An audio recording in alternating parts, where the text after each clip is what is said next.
अस्सलाम वालेकुम। ईद मुबारक पूरे पाकिस्तान को।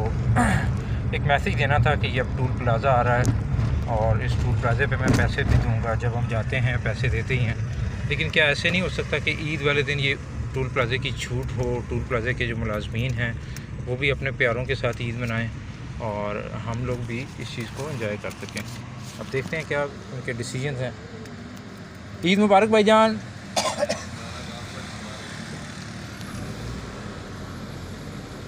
ईद मुबारक भाईजान। अब देखें, एक बंदा अलहदा पैसे लेने के लिए खड़ा हुआ था और एक उसको चेक करने के लिए खड़ा हुआ था और एक गार्ड खड़ा हुआ था। मैं तीनों की वीडियो नहीं बनाना चाह रहा था, लेकिन ये चनाब टूल प्लाज़ा है और ये पाकिस्तान को बदलने के लिए कुछ छोटे छोटे फ़ैसले करने चाहिए जो कुछ लोगों की बड़ी खुशी डिस्टर्ब हो जाती है। अब ईद वाले दिन भी वो मुलाजमीन सारे काम कर रहे थे। अल्लाह ताला हम सब को आसानियाँ, खुशियाँ, तरक्कियाँ दे और अपनों